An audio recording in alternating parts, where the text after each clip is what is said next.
This man pretended to be a student and lured a 22-year-old English teacher to her death. Oh, hi there, stranger. Today I'm going to be telling you about the case of Lindsay Ann Hawker. For your discretion, as always, is advised. Lindsay Ann Hawker was born on the 30th of December 1984 in Coventry, England. Lindsay was a good student at school and went on to study biology at the University of Leeds. She graduated with a first-class honours degree. She was planning on getting her master's, and she was an adventurous girl that wanted to travel, and so she decided to go to Japan and teach English. She started in October 2006 at Nova in Tokyo. This is a very prestigious private school, a good position for Lindsay. Side note, I absolutely admire people that are brave enough to live in different countries. It really opens your mind. And it takes a really courageous person to do that, so good for Lindsay. Whilst in Japan, Lindsay was living with two other foreign female teachers as roommates. She stayed in almost constant contact with her family via Skype, email, and telephone. For you young uns out there, Skype came around in 2003 and was one of the earlier video calling services that you could use for free. And so it was a great way for Lindsay to stay in touch with her family. And she was enjoying her newfound life, working hard, making friends, learning the culture, just enjoying life. Lindsay was living her young life the way that she wanted to, but unfortunately it all came to a devastating end for her. This is Tatsuya Ichihashi. He was born on the 5th of January 1979 in Gifu Prefecture, Japan. He grew up there in Gifu Prefecture, but also spent a lot of time in Chiba Prefecture, which is just east of Tokyo. And he came from a good family of hard-working, decent people. His mother was a dentist and his father a doctor. Ichihashi studied horticulture at Chiba University and graduated, but did nothing with himself employment-wise after graduation. He lived off his parents, who gave him a monthly allowance of around 100,000 yen, which translates to around £600. In or around 2001, it was alleged that Ichihashi had assaulted a man during a street robbery. Ichihashi was not subject to due process, though, with the matter being settled out of court. Dare I say family influence? By the time of the event in question in 2007, Ichihashi was in a long-term, stable relationship with a Japanese lady. He led a clean lifestyle, cycling 25 kilometres every day, which is around 15.5 miles, and attending the gym regularly. In fact, police would later call Ichihashi's behaviour towards fitness obsessive. Other than his girlfriend and his fitness, Ichihashi was somewhat of a loner. And that brings us to the tragic event in question. On around the 20th of March 2007, Lindsay was on her way home from work. She travelled by train and bicycle. Ichihashi approached Lindsay on the train and told her she was his English teacher. Lindsay was not his English teacher.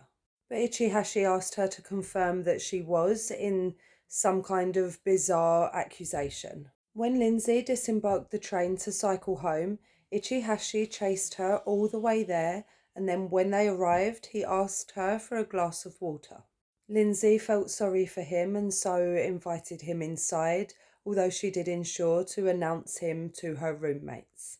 Once they were inside the home, Ichihashi drew a picture of Lindsay and signed it. He gifted her this picture. And he not only signed it with his name, but he included his telephone number and email address as well. He asked Lindsay for English lessons, and she agreed to a meeting 5 days from then for their first lesson. That fateful decision would cost Lindsay her young life. Saturday, the 25th of March 2007 was the date that they had arranged for the lesson. Lindsay met Ichihashi at a cafe. From there, they got a taxi to Ichihashi's apartment, which was not far away, only a few hundred yards. Lindsay asked the taxi driver to wait outside for a while, but after just 7 minutes, he left. The exact details of what happened inside that apartment are not known, but the injuries left all over Lindsay's body told a brutal story. Both Lindsay and Ichihashi were familiar with martial arts, but he had a black belt and he beat Lindsay into submission. Ichihashi forced himself upon Lindsay and then strangled her to silence her cries for help. During the strangulation, he broke the cartilage in her neck, killing her. He then shaved her head after she had passed away. During the next few hours, he visited local stores to buy compost soil, and later that night he removed the bathtub from his bathroom and put it onto his balcony. He placed Lindsay's body inside the bathtub and then covered her with sand and the compost soil. He then sprayed it all down with a product designed to decompose waste. Lindsay's employers at Nova reported her missing the next day after she had failed to teach her classes. Lindsay's friends had already tried to file a report by then, but their message had not made it through to the correct department. 2 officers were dispatched to Ichihashi's apartment but could not even knock without probable cause. An hour or so later, they called for backup. Within the next hour, 7 more officers arrived, making a total of 9 police officers inside the apartment block. And I know what you must be thinking, stranger, easy peasy. Unfortunately, not so for this group. So 2 hours after the other 7 officers had arrived, 4 hours after the original 2 had arrived, they don't make a move. Instead of them making a move, Ichihashi comes out of his apartment barefoot, and when they approach him, he legs it. Picture the scene, stranger. There are 9 police officers there to arrest one man who has nothing on his feet, and they're in an apartment block.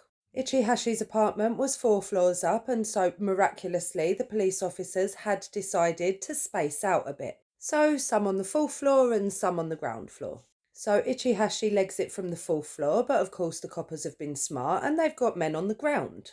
But alas, nobody has radios, and so the 4th floor coppers can't tell the ground floor coppers that Ichihashi's having it on his toes. He got away. One man evaded 9 men in an apartment building, and he was barefoot. And they had the element of surprise. How embarrassing, but let me tell you, stranger, the police department really doesn't get much better. And I'm sorry to say that Ichihashi managed to evade capture for a long time.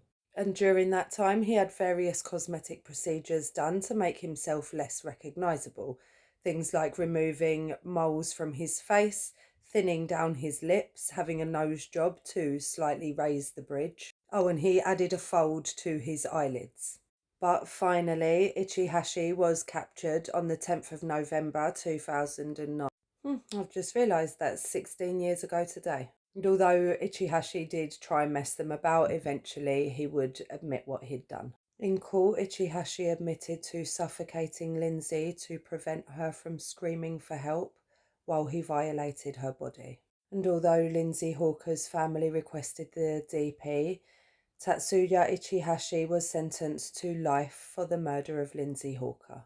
The court said that at the age of 32, Ichihashi still had a chance at being rehabilitated.